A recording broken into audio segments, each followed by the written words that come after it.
wakaaladda horumarinta wadooyinka Somaliland ayaa maanta daafurtay bilowga mashruuca dib u dhiska wadada u dhaxaysa gobolada Saaxil iyo Togdheer ee isku xidhaysa degmooyinka Sheekh Berbera iyo Burco. Mashruucan oo maareeyaha wakaaladda wadooyinka Somaliland Engineer Mawlid Nuux Ibrahim si toos ah ugu wareejiyay shirkadaha ku guuleystay ee Ihsan iyo Hono Group ayaa munaasabada daafurkiisa waxa ka qayb galay mas'uuliyiinta degmada Burco iyo sidoo kale barasaabka gobolka Togdheer, wasiirka wasaaradda horumarinta kheyraadka biyaha Somaliland Cali Mareexaan, taliyayaasha ciidamada kala duwan ee gobolka Togdheer.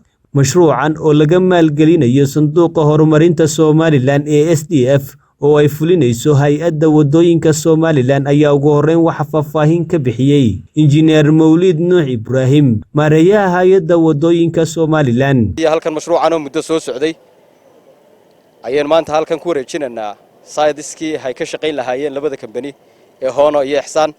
Hono waxa ku guuleysatay lot 1ka oo halkan ka bilaabmaya hadii la yiraahdo, Ihsan waxa ku guuleysatay qaybta barashada. Waxaan markaa rajaynaynaa insha Allah oo iyagana ugu ducaynayna hana kula dardaarmana in shaqada sideeda uga soo baxaan waqtigii iyo taamkii loogu talagalay hadii la yiraahdo ay ku soo gabagabeyn doonaan. waxa kaloon dadka deegaanka iyo goboladan bari ugu bushaareynaya hadii la yiraahdo mashruuci isaguna muddada suganay ka suganay African Development Bank ee ahaa Hargeysa Oodweyne Burco. daraasadii in la xayeysiiyay hay soo xidhantay imika la bilaabay hadii la yiraahdo sidii short listing loo sameeyay lahaa insha Allah mashruucaasi oo ah mashruuc ahmiyadiisa leh.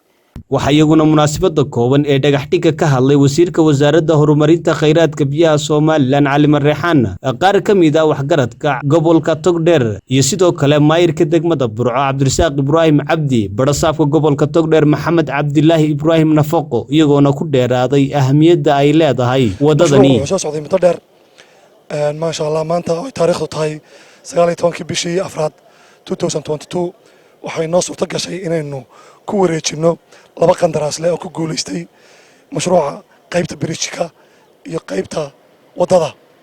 qaybta wadada halkan aynu taaganahay bay ka bilaabmaysaa ilaa iyo waxay soconaysaa bridge-ka Dubur. halka waxa ka sii bilaabmay mashruucina waa inoo bilaabmaya waana inoo furan yahay, ilaahayna ha inoo barakeeyo. wixii ciddii ka qayb qaadatay iyo ciddii ka qayb qaadatay waa aad iyo aad u mahadsan yihiin. mashruucii labaad ee Oodweyne Hargeysa Burco isaguna kulli dawaati mar hore la dhagax dhigay, imikana daraasadiisii baa socota. insha Allah mar dhaweyd baan sheegayo waxa maraya nidaamka kulliba sare u socdaa, waxqabadka dawladuna sare u socdaa, marba marka dambeysana way sii kordhaysaa hadii alla ka dhigo. Alhamdulillah rabbil alamin, ilaa baan uga mahadnaqaynaa inaan ku guuleysanay mashruuca dhisida wadada Burco ilaa Sheekh. hadii la ka dhigana sida ugu qiimaha badan ee ugu tayada badan baan hadii la ka dhigo aan shaqada u galeynaa. waxa lagu gartayna runtii waxa weeyaan waa aragnimo ay u leeyihiin. ilaahayna waxaanu ka baryaynaa inuu noo fudaydiyo oo uu nagu guuleeyo. diyaar baanu u nahay oo runtii qiimo weyn noogu fadhiday gobolka Togdheer haddaan nahay xaruntiisa Burco. maanta inaynu isugu nimaado dawladdii ay hogaaminayso hay'addii wadooyinka horumarinta wadooyinka iyo shirkadihii ku guuleystay inay wadooyinka dhisaan.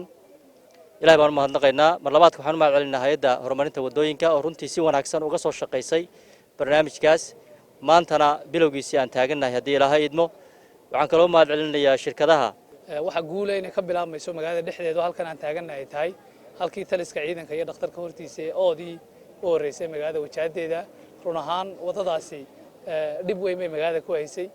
markii aanu meesha nimi contract baan ku bixinay la dayactiro, laakiin nasiib wanaag hay'adda wadooyinka tiranaga inta dhisayna mahad badan baan u jeedinaynaa inay inta noo soo gaarsiiyeen hay'adda wadooyinka iyadoo asalhaana shaqadeedu hayn wadooyinka magaalada dhexdeeda inay sameeyaan. haddana inta guul ku dareen waxa kale oo jira hay'adda wadooyinku waxay nagala shaqaysaa wadooyinka aan dhisno, iyaga supervisor iyaga sameeya shaybaadhada wadada. sida fiican ay noola shaqeynayeen waa uga mahadcelinaynaa.